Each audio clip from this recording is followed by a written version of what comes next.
Ang pagkakaroon ng masaya at buong pamilya ay kayamanang maituturing ng bawat isa. Ang halaga nito ay hindi kayang tumbasan ng pera at iba pang klase ng karangyaan maibibigay ng mundo o ng ibang tao. Ikaw kabarangay, ano ang gagawin mo upang mapanatiling buo at masaya ang pamilya mo? Dear Papa Dudut, isang pagbati po sa inyong lahat na nakikinig ng Barangay Love Stories. Itago niyo na lamang po ako sa pangalang Danilo or Danny for short mula po sa Batangas City. 37 anyos na sa kasalukuyan, may asawa at 8 anak. Bali 4 lamang po talaga ang anak ko sa asawa kong si Yoli dahil may 4 na anak na siya bago ko mapangasawa. Matanda siya ng 3 taon sa akin pero hindi naging hadlang yon sa pagmamahalan naming dalawa. Bunso po ako sa 5 magkakapatid. Ako at ang panganay naming si Ate Susan ay sa isang barangay lamang nakatira. Kagaya ko ay meron na rin siyang sariling pamilya, Papa Dudut. Ang pangalawa naman po sa amin ay patay na. Ang pangatlo at pang-4 ay parehong nasa probinsya dahil doon ang mga ito kapwa nakatagpo ng mga naging asawa nila. Ulilang lubos na rin kami at si Ate Susan na ang tumatayong magulang para sa aming magkakapatid, Papa Dudut. Ang asawa kong si Yoli ay biyuda ng namatay kong kuya. TB ang kinamatay nito. Bukod sa hindi naagapan ay mas lalo pang lumala dahil hindi ito nagpaawat sa kanyang bisyo. Naging masyadong matigas ang ulo. Hindi nakinig sa mga payo namin ni na Ate Susan pati na rin sa sarili nitong asawa. Buhay pa ng mga panahong yon ang aming ina at labis itong nasaktan at nagdamdam sa pagkawala ni kuya. Lalo pa at may naiwan itong asawa at 4 na anak. 26 anyos pa lamang noon si Yoli, 28 si kuya at ako naman ay 23. Hindi raw talaga naging magnobyo sina Yoli at ang kuya ko. Nagkakilala lamang sila noong minsang bumaha ng matindi rito sa lugar namin. 17 anyos pa lamang noon si Yoli at si kuya naman ay 19. Hindi nagdalawang isip noon ng kuya ko na tulungan si Yoli. Binuhat niya ito hanggang sa makatawid sila sa kabilang ibayo, malapit sa palengke. Hindi narintanan ni kuya ang halos hanggang bewang at rumaragas ang baha pati na rin ang napakalakas na ulan. Kaya naman labis ang naging pasasalamat noon ni Yoli. Magkasama silang nagpalipas ng gabi sa palengke kasama ang iba pang mga kalugar naming lumikas at hinintay na humupa ang baha. Nang malaman ng isa sa mga tiyuhin ni Yoli ang nangyari ay kaagad na kinausap ang kuya ko at sinabihang kailangan itong pakasalan si Yoli sa lalong madaling panahon. Pero dahil parehas pa silang menor de edad ng mga panahon na yon, nagpa siyang buong pamilya ni Yoli na pagsamahin na lamang muna ang dalawa kahit na wala pang basbas ng simbahan. Bagamat wala namang dapat na panagutan si kuya lalo at hindi naman sila nagkaroon ng relasyon, ay wala na itong nagawa pa. Masyadong mahigpit ang pamilya ni Yoli at sinunod pa rin ang makalumang tradisyon pagdating sa pag-aasawa. Dahil daw nahawakan na ni kuya ang katawan ng dalaga nila ay kinakailangang magpakasal na ang dalawa. At makalipas nga ang 1 taon, 1 linggo lang halos matapos magdebo si Yoli ay kinasal na sila ng kuya ko. Wala naman daw pagsisisi si Yoli sa kabila ng maagang pag-aasawa dahil bukod sa magandang lalaki si kuya ay mabait din at napakasipag. Naging maayos ang pagsasama nilang dalawa hanggang sa nabiyayaan sila ng 4 na anak. Pero hindi raw akalain ni Yoli na kung gaano siya kaagang nakapag-asawa ay ganon din siya kaagang mabubiyuda, Papa Dudut.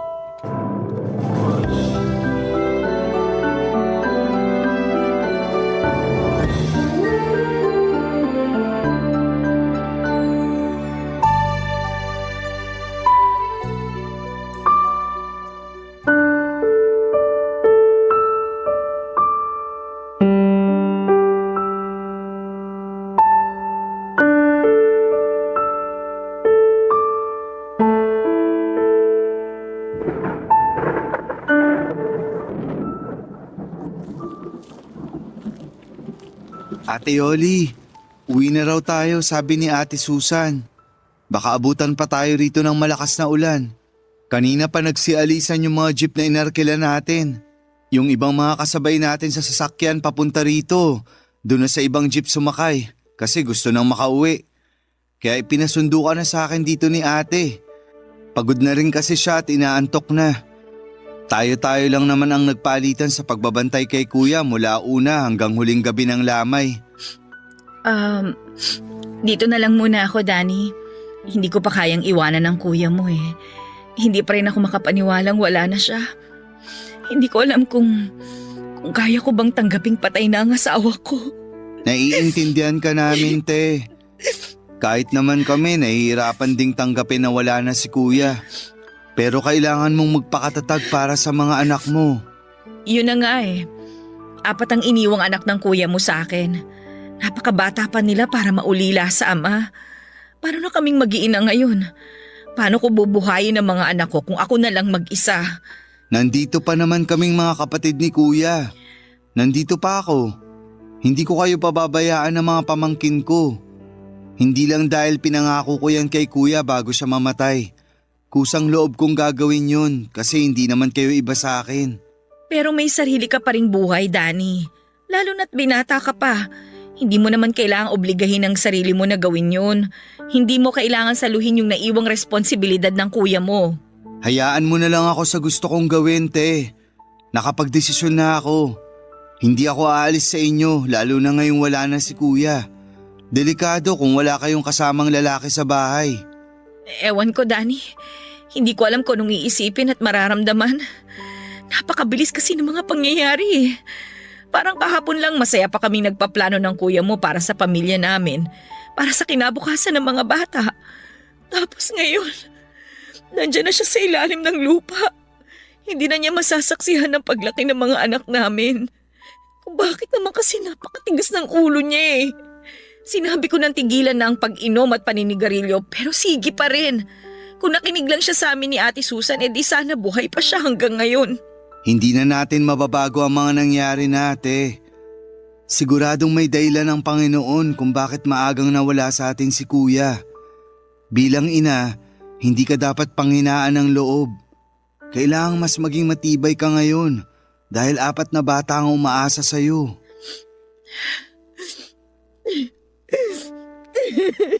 Tama na yan, te.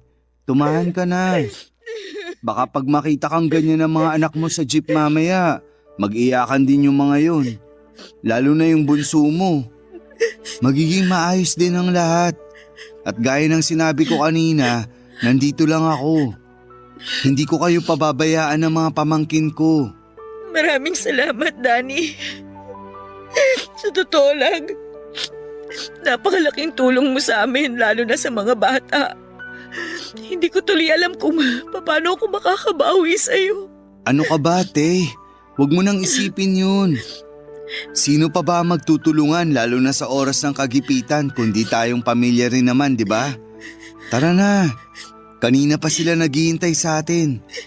Teka, magpaalam pala muna tayo kay kuya. Kuya, aalis na kami ha. Dadalaw na lang kami ulit. Huwag kang mag-alala. Ako na ang bahala kay Ate Yoli at sa mga bata. Mahal, maiwan ka na muna namin dito ha. Okay lang kahit gabi-gabi mo akong dalawin. Hindi ako matatakot. Sige mahal, alis na kami ha. Babalik din ako kagad sa isang araw.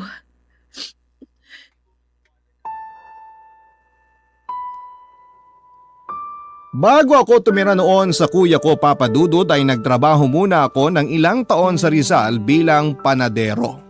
Pero nang mabigo ako sa aking unang pag-ibig ay nagpasya akong umuwi muna rito sa Batangas. Para makalimutan ang babaeng nanakit sa puso ko at para na rin simula ng bagong kabanata ng buhay ko. Kargador noon sa palengke si kuya at paminsan-minsan ay isinasama niya ako para meron akong sideline. Hanggang sa isang araw ay may pinsang kami na nag-alok sa akin para magtrabaho sa pinapasukan nito bilang construction worker. Nagustuhan ko ang trabahong yon at tuwang-tuwa rin sa akin ang pinsan namin dahil masipag daw ako at mabilis matuto. Kaya naman tuwing may bago siyang project ay sinasama na niya ako palagi. Hindi na ako nakaalis kina kuya dahil maayos naman ang kita ko sa construction. Tuwing araw ng Sabado ay pumupunta kami kina Ate Susan para makipag-inuman sa aming bayaw. Dahil doon ay mas lalong naging matibay ang samahan naming magkakapatid. Kaya nang dumating bigla ang malaking pagsubok sa pamilya namin, ang pagkawala ni Kuya ay kami ni Ate Susan ang nagtulungan sa pag-aasikaso mula sa gastusin sa ospital hanggang sa pagpapalibing sa kapatid namin. Tinupad ko rin ang pangako ko kay Yoli na aalalayan at tutulungan ko siya sa pagpapalaki at pag-aalaga sa 4 na anak na naiwan sa kanya ni Kuya. Laking pasasalamat niya dahil nang mabiyuda siya ay sa kanila pa rin ako nakatira. Nakatulong ang pananatili ko kina Ate Yoli para mabilis niyang matanggap ang pagkawala ni Kuya. Para raw siyang nagkaroon ng bagong kapatid sa katauhan ko.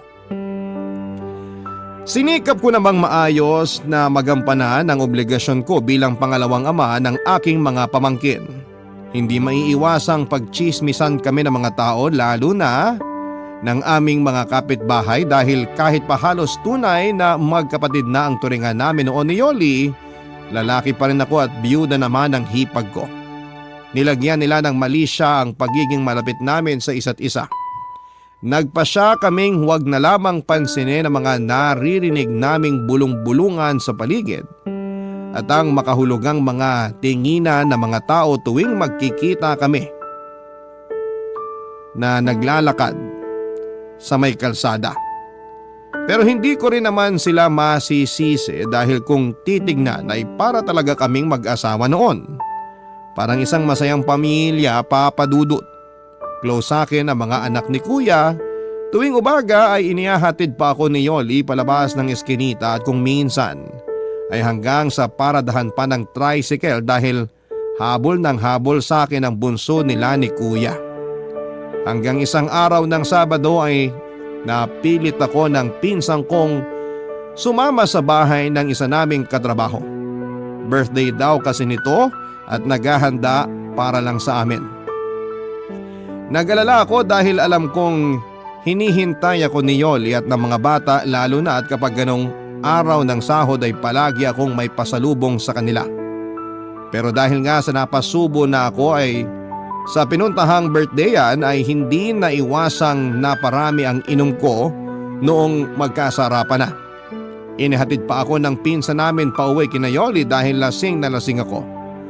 Ang inaasahan ko ay tulog na ang mag-iina dahil mag-aalas 11 na yon ng gabi pero nagulat ako nang pagbuksan ako ni Yoli ng pintuan, Papa Dudut.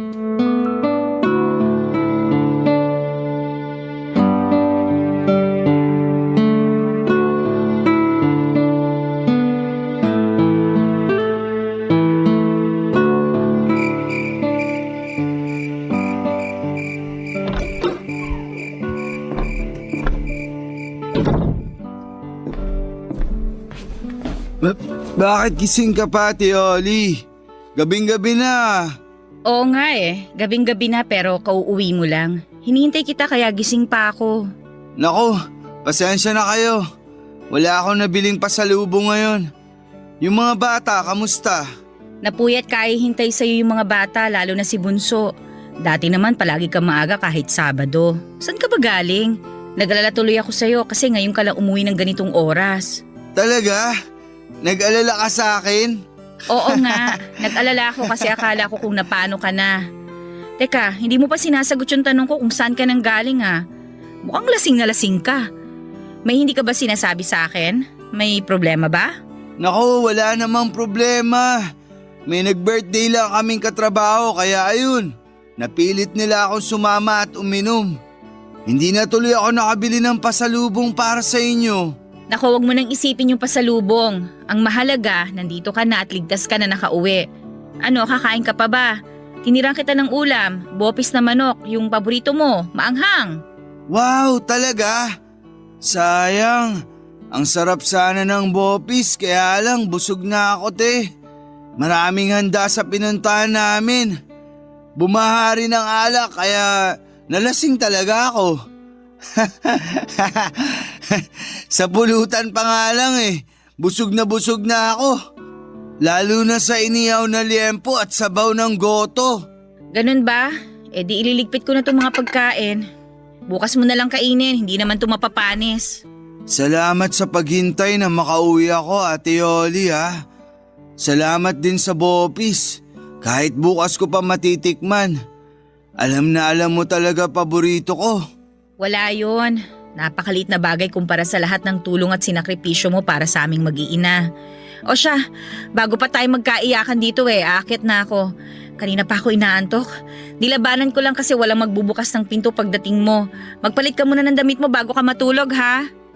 Sandali lang, Ate Yoli. O bakit? Nasusuka ka ba? Oy naku, yan ang problema kapag nasobrahan kayong magkapatid sa pag-inom. Sukahin kayo Hindi naman kita pinagbabawalang uminom, lalo na't binata ka. Pero sana sa susunod, huwag ka na magpapakalasing. Oo, nasusuka ako pero hindi dahil sa alak. Nasusuka ako sa pagmumukha ng kumpare nyo ni Kuya. Balita ako, dinidiskartehan ka raw nun. Paprangkahin na kita, Teoli. Hindi ko siya gusto para maging kapalit ni Kuya. Ano bang pinagsasasabi mo? Huwag mong sabihin niya ng dahilan kung bakit ka naglasing. Hindi yun ang dahilan. Bigla ko lang naalala ngayon yung tungkol doon, kaya nabanggit ko sa'yo. Kung gusto mo mag-asawa ulit, andito naman ako, ate. Bakit lalayo ka pa? Ako na lang. Mahal na mahal ko kayo ng mga bata. Hindi ko kayo pababayaan. Oh! Danny, ayos ka lang ba? Ano nangyari sa'yo? Bakit bigla ka natumba? Tumigil ka na nga sa pag-iyak mo dyan. Ay, halika na. Aalalayan kita para makahiga ka na. Ano, kaya mo bang tumayo? Ha?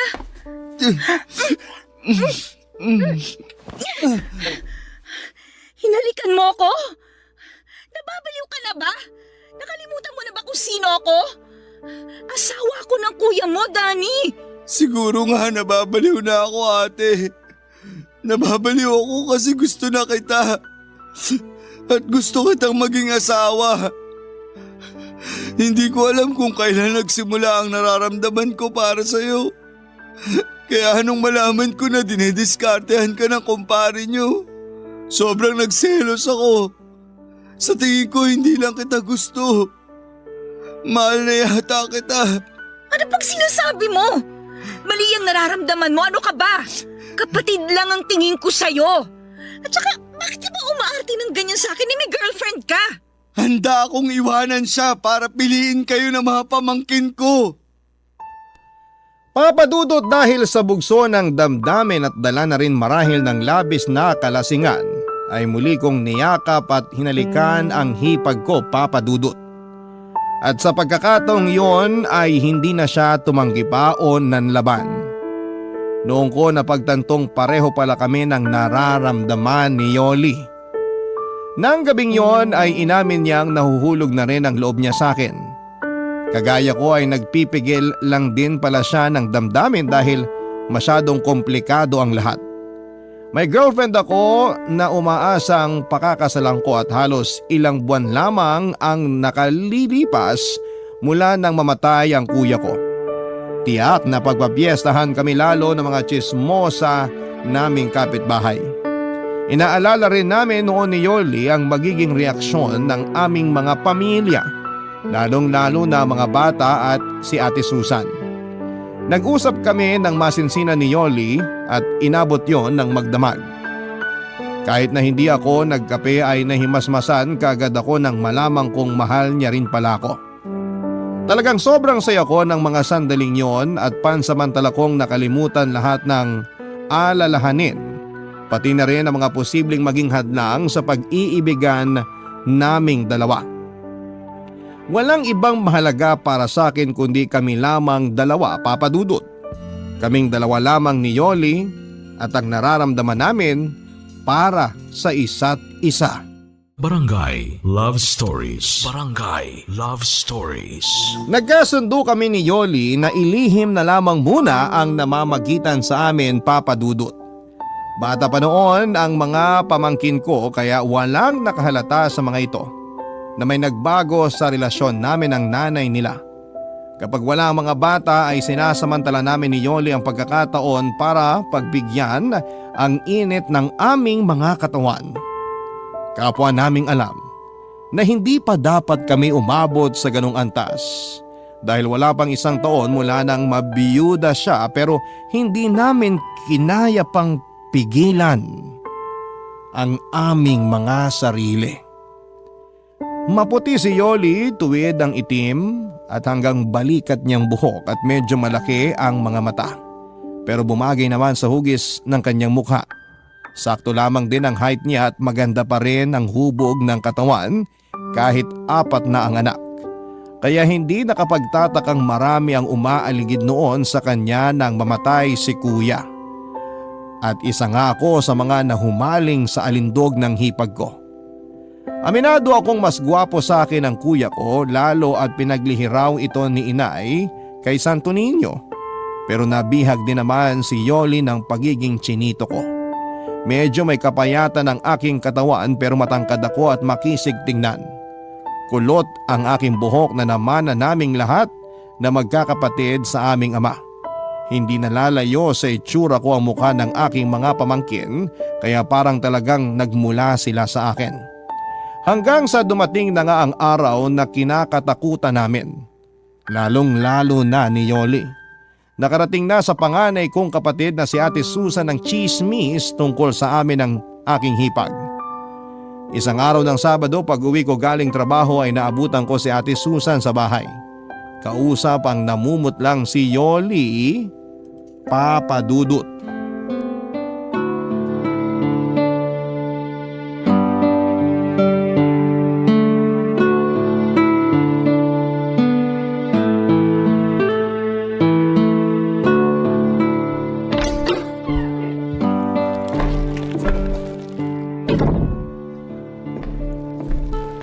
Nandito na ako.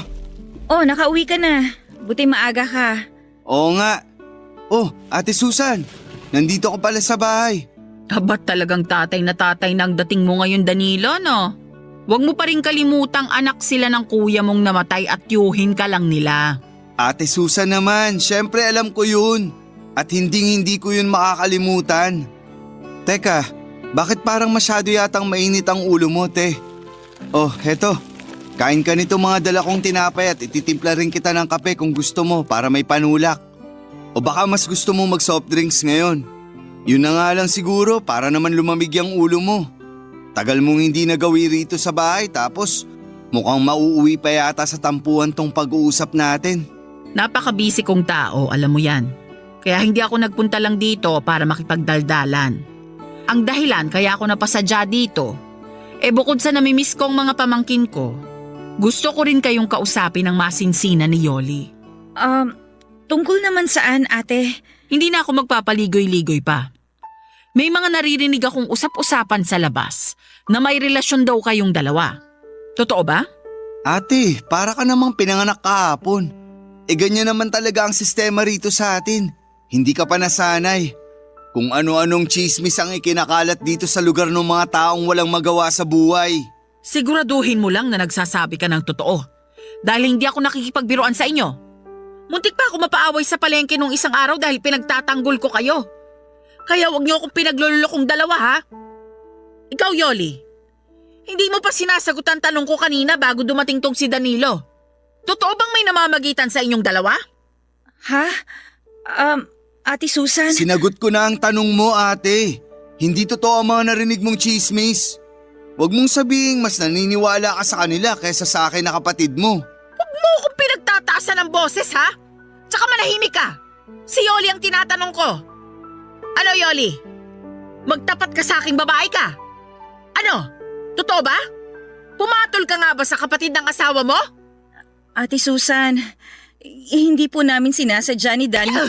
Ate Susan! Sinabing manahimik ka! Kung ganun, totoo pala talaga. Nung minsan pumasyal sa bahay yung panganay mo at sinabing inintrega raw ni Danilo yung buong sahod niya, nagduda na ako. Pero hindi ko kayo kaagad hinusgahan. Hindi ko kayo pinangunahan. Kasi alam kong parang tunay na magkapatid na ang turingan ninyo. Pero ano to? Hindi na ba kayo nahiya? Wala pang 1 taong patay yung kapatid ko. Talaga bang hindi na makapaghintay ang mga kakatihan ninyo? Kaya pinakamot nyo na sa isa't isa? Ate, tama na! Naririnig ka ng mga bata, pati na ng mga kapitbahay. Wala akong pakialam! Bakit? Nahiya ba kayo sa mga pinaggagawa ninyo? Nahiya ba kayo sa mga bata? Sa akin? Sa kuya mo? Nakakadiri kayo? Isang malaking kahihiyan tong ginawa ninyo! Nagmamahalan po kami ni Danny, Ate Susan. Lintik na pagmamahal yan! Ano? Pahamakin ang lahat, masunod lang ang kakatihan? Kahit ano pang sabihin mo o sabihin ng ibang tao, mahal ko si Yoli, ate. At ipaglalaban ko siya, ano man ang mangyari. Umalis si Ate Susan na masama ang loob sa amin noon, Papa Dudut. Halos ilang buwan din kami nitong hindi pinansin at kinausap. Pero nagpasalamat pa rin kami dahil hindi naman idinamay ni ate ang mga bata sa galit niya sa amin. Malaya pa rin nakakapunta sa bahay ni Ate Susan ang mga pamangkin ko. Tinutuo ko ang sinabi ko kay Yoli na iiwan ko ang girlfriend ko nung mga panahong yon dahil mas pinili ko silang mag-iina. Tinanggap ko na lamang ang galit ng ex ko pati na rin ang pamilya nito. Hindi pa rin nawala ang usap-usapan tungkol sa amin ni Yoli at sa halip ay mas lalo pa yung lumala. Maraming napataas ang kilay nang magpasya na kaming aminin sa lahat ang aming relasyon. Ang iba nga ay diring-diri pa na akala mo'y kung sinong banal at malinis ang mga pagkatao. Pero hindi kami nagpaapekto sa kanila lalo't kami naman ni Yoli ang magsasama. Katwiran naming dalawa ay wala naman silang ambag sa mga buhay namin at isa pa, totoong nagmamahalan kaming dalawa. Nang isilang ni Yoli ang panganay namin ay noon lamang ulit kami kinausap ni Ate Susan. Nabawasan ang bigat sa dibdib na aking nararamdaman noong magkaayos kaming magkapatid. Kalaunan ay natanggap na rin ng mga pamilya namin ni Yoli ang aming relasyon.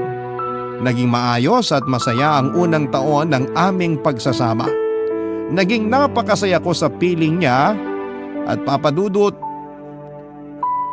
Papa na po ang tawag sa akin ng mga pamangkin ko. Mabilis na lumipas ang mga taon hanggang sa naging 4 na ang anak namin ni Yoli. Kinailangan ko nung magdoble kayo dahil sa paglaki ng aming pamilya. Halos gawin ko ng araw ang gabi para lamang matustusan ang lahat ng pangangailangan ng aking mag-iina.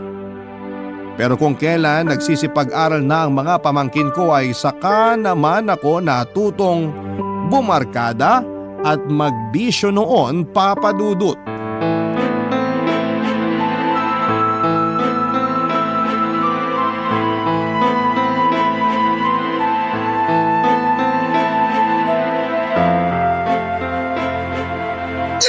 Ano ba, Danny? Ang aga-aga nagwawala ka dyan. Hindi ka na nahiya sa mga kapitbahay natin. May mga natutulog pa ng ganitong oras, oh. Ano naman ngayon? Sa mainit ang ulo ko eh. Paano ba naman? Nagpapakapagod lang pala ako sa wala eh. Ni hindi ko man lang mapakinabangan yung pinaghirapan ko. Linggo pa lang ngayon pero wala na agad tayong pera. Saan mo ba dinala yung inintrega ko sa'yo kagabi? Ibinayad ko na sa mga kautangan natin. Doon ko dinala yung pera. Yung natira, ibinili ko ng bigas, gatas at diaper ng bunsong anak mo. Hindi ko na nga nabayaran si Ate Susan sa mga nautang kong pamasahe mo mula Lunes hanggang Sabado eh. Wala ka ng ibang bukang bibig kundi ibinayad sa utang. Lintik na mga utang yan. Ano, ako na lang lagi? Ako na lang aasahan nyo sa lahat ng mga gastusin dito sa bahay? Natural, ikaw ang aasahan namin. Ikaw ang lalaki, di ba?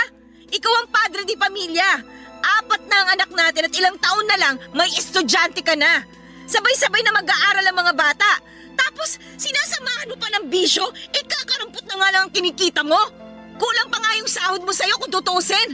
Kaya huwag kang magre-reklamo dyan kung linggo pa lang wala ka ng pambili ng ulam. Kung hindi ka bumili kagabi ng alak at sigarilyo, di sana may pera ka pa ngayon. Wala kang pakialam kung saan ko gustong gastusin ang pera ko. Dahil pera ko yon. Uubusin ko yon kung kailan at saan ko gusto. Hindi ko na kayang sustentuhan ang mga anak nyo ni Kuya. Malalaki naman na sila kaya magtrabaho ka na. Ganon. Pabigat na pala ang tingin mo sa mga anak ko ngayon. Kung hindi mo ako binubuntis taon-taon, di sana nakakapagtrabaho ako. Nakakatulong sana ako sa mga gastusin dito. At saka ang lakas naman ng apog mong magreklamo samantalang ikaw naman na nag-aaksaya ng pera sa mga bagay na walang kwenta. Ano ba nangyari sa'yo? Nasa na ba yung Danny na mabait, mapagpasensya, malambing at responsabling ama? Nasaan na ang Danny na minahal ko? Pwede ba, Yoli? Tigilan mo nga yung kadramahan mo. Wala akong panahon sa mga ganyan. Pagkain ang kailangan ko kasi gutom na ako. Gawan mo ng paraan yung pambili ng ulam. Pag lalo akong nayamot, babasagin ko lahat ng mga gamit dito sa bahay. Di basagin mo? Diyan ka naman magaling sa pagbabasag, sa pagwawala. Sige, magbasag tayo, Danny. Tutulungan kita para maubos lahat ang gamit natin na ipinundar natin. Akala mo ba, ikaw lang ang nahihirapan? Sawang-sawa na rin ako sa ganitong buhay. Pagod na akong intindihin ka. Kaya mas mabuti pang sabayan na lang kita sa pagwawala mo. Itong pinggan, babasagin ko sa harap mo. Hinahamon mo ba akong babae ka? Sige, basagin na natin lahat ng mga plato. Pati itong bahay, wawasakin ko. Ulam lang ang hinihingi ko sa'yo pero lalo mong pinaiinit ang ulo ko. Lalo mong inubos na titirang pasensya ko. Nagising ang mga bata dahil sa gulo namin ni Yoli habang nag-aaway papadudot. Malakas na nagsipag-iyakan ang mga ito, lalo na ang aming bunso. Nagsilabasan maging ang aming mga kapitbahay. Ang iba ay umawa at ang iba naman ay nakiosyoso lamang sa mga nangyayari. Marahil ay nagulat ang mga ito dahil yon ang kauna-unahang pagkakataong nag-away kami ni Yoli at sa sobrang galit ko ay napagbuhatan ko rin siya ng kamay papadudot. Hindi ko alam kung paano nakarating sa pinsang kong kasama ko sa trabaho ang tungkol sa nangyaring gulo. Basta bigla na lamang itong dumating at hinila ako palabas ng bahay. Ang buong akala ko noon ay susuntukin ako ng pinsan ko pero hindi naman ganon ang ginawa nito. Kinausap lamang ako ng masinsinan hanggang sa ako ay mahimasmasan. Hindi umalis sa amin ang aking pinsan hanggat hindi kami nagkakaayos ni Yoli. Sinsero akong humingi ng tawad sa kanya at pinaliwanag kong nadala lamang ako ng emosyon. Nangako rin ako kay Yoli na hindi na mauulit ang mga nangyari. Lalo at kitang-kita ko noon ang takot sa mga mata ng aking mga anak, papadudot. Barangay Love Stories. Barangay Love Stories. Papadudod sa paglipas ng mga araw ay mas lalo pang lumala ang pagkalulong ko sa barkada at sa bisyo. Hindi na lamang sa alak at sigarilyo na uubos ang pera ko dahil natuto na rin po akong gumamit ng ipinagbabawal na gamot. Napakabilis uminit ng ulo ko lalo na kapag hindi ako nakakatikim ng droga. Umabot na sa puntong pati ang mga bata ay napagbubuhatan ko na rin ang kamay. Doon na nagpasya si Yoli na maghanap ng trabaho. Dahil kung hindi niya yon gagawin ay mamamatay sila sa gutom ng mga anak namin. Ipinasok siya ng isa naming kapitbahay kina Mang Densyo, isa sa mga pinakamayaman sa aming lugar. 65 anyos na ito ng mga panahon na yon at biyudo. Makisig pa rin tignan sa kabila ng edad nito at malakas ang dating palibasa ay may pagkamistiso. Nag-iisa lamang sa malaki nitong bahay ang matanda pero suportado ng mga anak na nasa Italia. 4 ang anak ni Mang Densyo at ang 3 ay sa ibang bansa na naninirahan. Isa na lamang ang naiwang anak nito sa Pilipinas, ang bunsong lalaki na nag-aaral ng kolehiyo. Nung una ay 3 beses lamang kung magpunta si Yoli sa malaking bahay para maglaba at mamlansya. Tuwang-tuwa siya dahil maayos magpasahod si Mang Densyo at palagi pa siyang may dalang pagkain pag uwi sa bahay namin. Ako naman, Papa Dudut, ay natuwa rin ng mga panahong yon dahil solong-solo ko na ang aking sweldo. Wala na magreklamo at magbubunga nga kahit ubusin ko pa lahat ng pera ko sa aking mga bisyo. Hanggang sa ang 3 araw na schedule ng pasok ni Yoli sa malaking bahay ay nadagdagan pa ng 3 araw, Papa Dudut.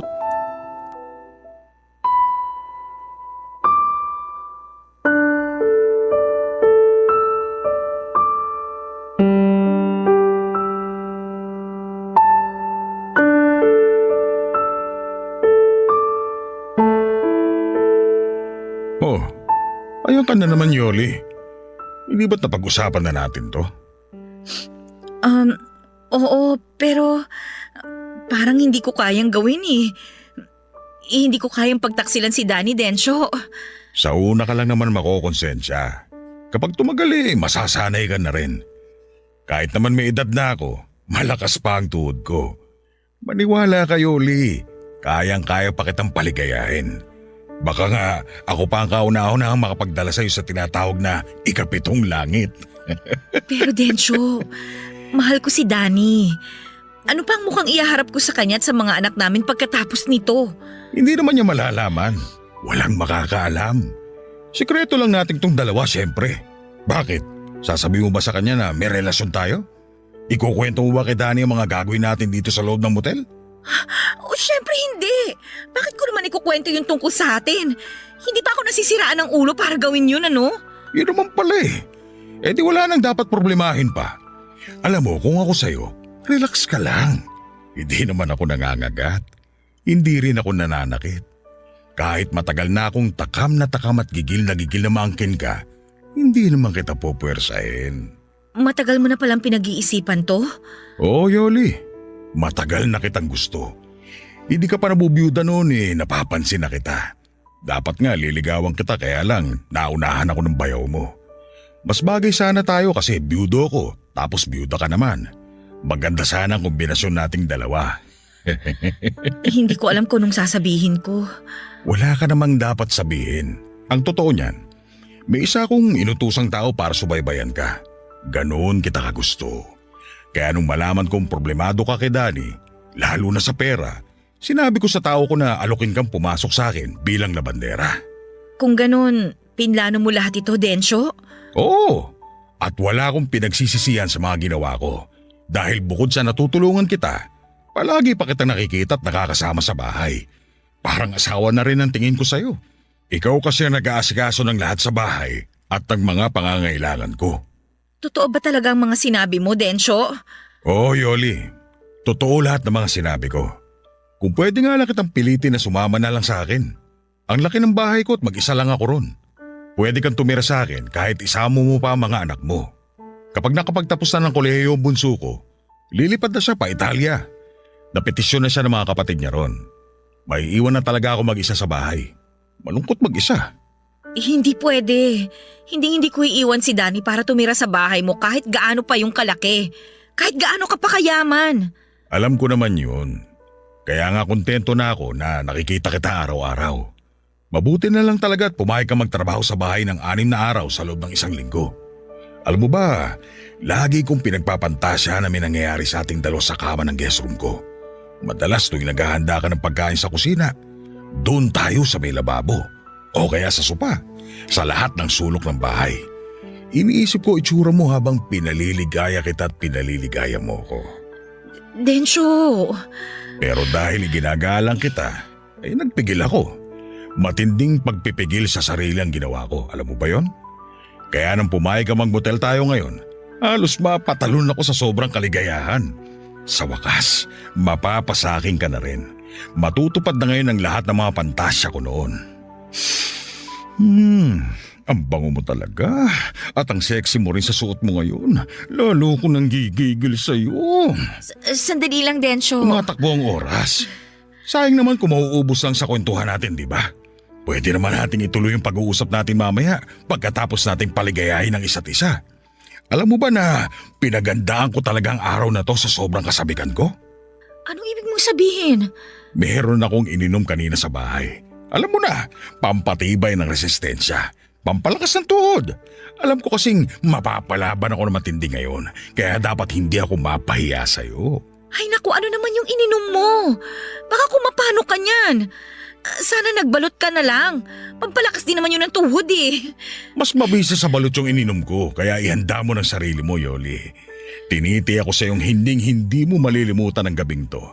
Sandali, lalakasan ko lang yung aircon para mas malamig. Relax ka lang muna dyan, ha?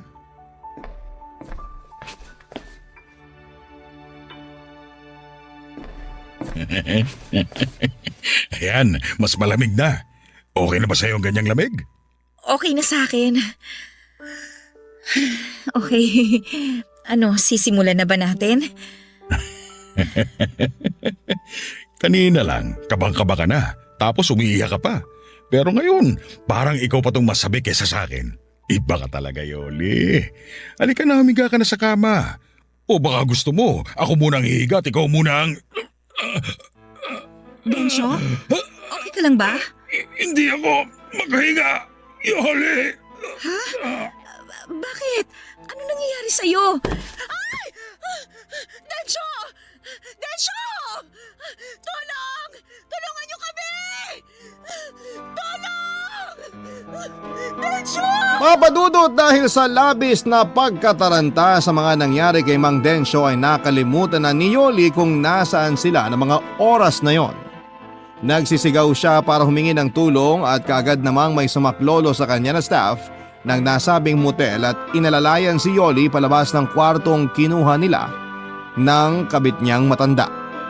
Pagdating sa counter ay kaagad na tinawagan ni Yoli ang bunsong anak ni Mang Densyo para ipaalam kung ano ang nangyari sa tatay nito. Sumama si Yoli hanggang sa ospital at nalaman niyang inatake nga sa puso si Mang Densyo. Bukod sa matinding emosyon dulot ng pananabik kay Yoli ay na-overdose din pala ito sa ininom na tableta na mabisa raw para maging mas matikas ang pagkalalaki niya. Sa kamalasan ay naging sanhi pa yon para bawian ito ng buhay. Hiyang-hiya si Yoli sa anak ni Mang Densyo at sa lahat ng mga taong nakasaksi sa nangyari, Papa Dudut. Sinisi rin niya ang kanyang sarili sa pagkamatay ng matanda. Tama nga ang sinabi sa kanya ni Mang Densyo na hinding-hindi malilimutan ni Yoli ang gabing yon na nagsilbing bangungot para sa kanya. Mabilis na kumalat sa lugar namin ang tungkol sa iskandalong kinasangkutan ni Yoli. Sa halip na umuwi sa bahay namin ay doon siya nagpunta sa matalik niyang kaibigan na nakatira sa kabilang bayan. Nang mabalitaan ko yun ay gumuho ang mundo ko. Para po akong pinagsakluban ng langit at lupa. Parang sinaksak ng libu-libong punyal ang aking dibdib. Pakiramdam ko rin ay kaya kong pumatay ng tao ng mga oras na yon, Papa Dudut.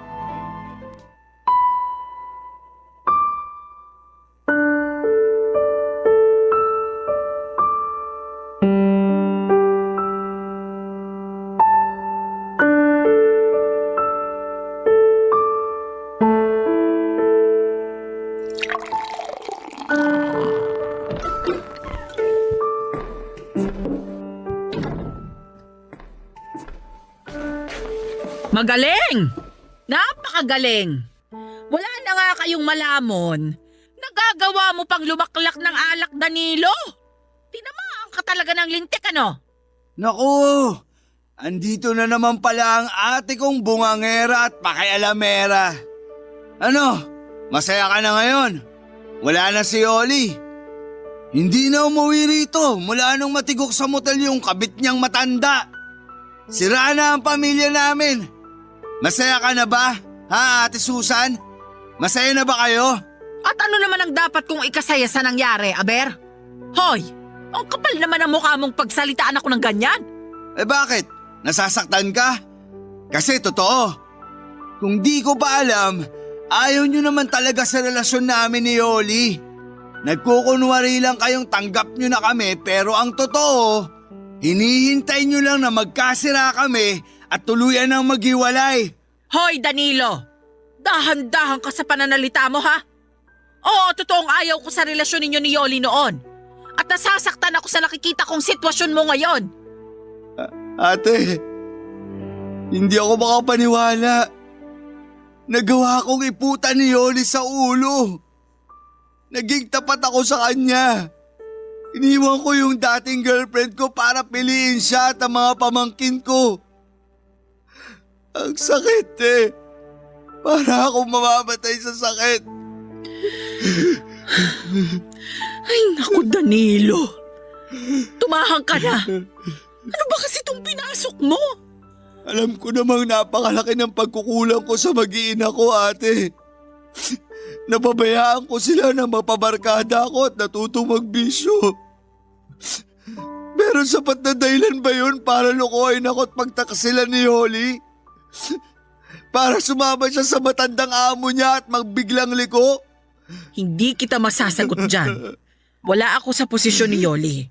Kaya hindi ko rin siya pwedeng husgahan. Hindi rin ako perpektong tao. Pero sa tingin ko, kaya niya nagawa yun dahil isa siyang ina. Isang ina na hindi kayang makitang nagugutom ang mga anak niya. Isang ina na handang gawin ang lahat para sa pamilya niya. Kahit kapalit ng pansarili niyang kapakanan. Kaya isinakripisyo ni Yoli ang dangal niya at tiniis ang kahihiyan. Tandaan mo ito, Danilo. May mga pagkakataong inaanay at bumabagsak ang haligi ng tahanan. Pero ang ilaw nito, hindi basta-basta mapupundi. Oo na. Aminado naman ako kasalanan ko kung bakit kinailangang magtrabaho ni Yoli, te. Dahil wala akong kwentang padre de pamilya. Isa akong inutil. Shh! Huwag mong sabihin yan, Danilo. Pareho kayong may pagkakamali ni Yoli. Hindi mo ba naisip na baka pagsubok lang ang lahat ng mga nangyayari sa pagmamahalan ninyo? Miss na miss ko na siya, ate. Miss na miss ko na si Yoli. Hinahanap din siya palagi sa akin ng mga bata, lalo na si Bunso. Pero hindi ko alam kung paano ipaliliwanag sa kanila ang lahat. Hindi ko alam kung nasan si Yoli. At kung paano ko siya makukumbinsing bumalik na rito sa bahay. Dahil sa kabila ng mga nagawa niya, mahal na mahal ko pa rin siya.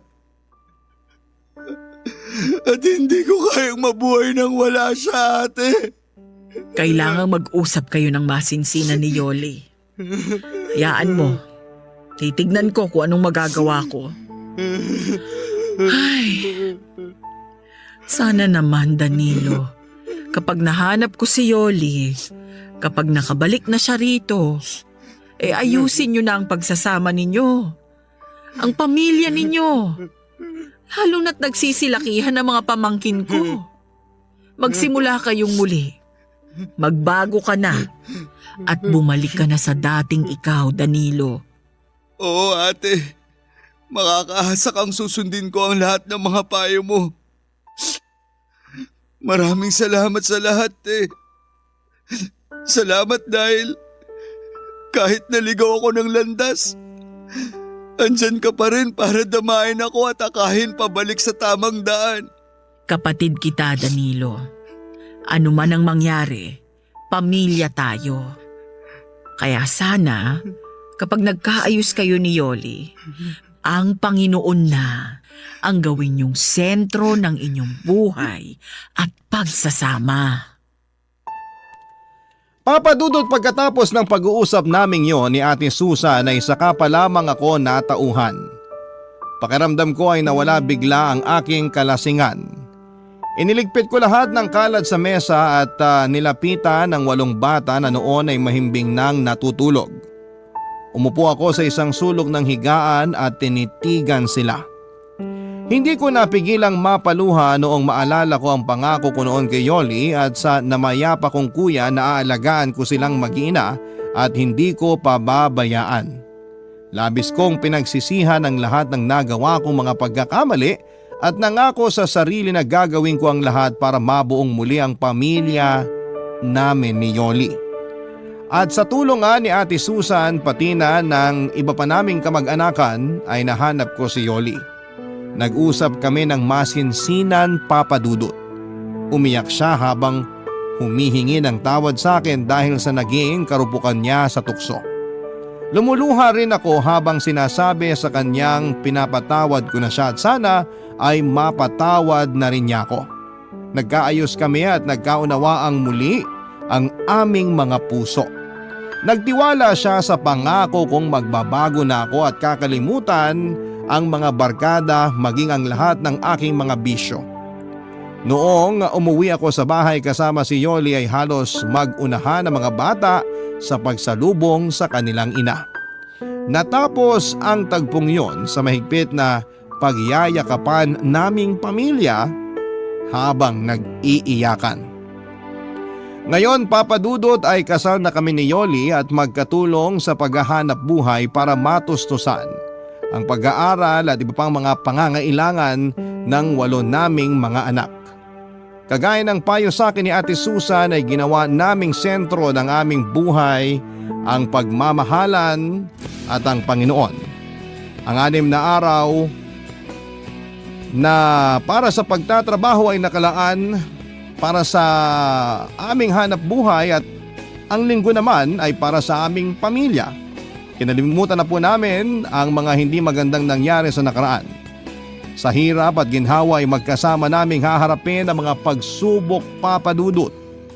Maraming salamat po sa pagbabahagi ng aking kwento ng pag-ibig, buhay at pag-asa.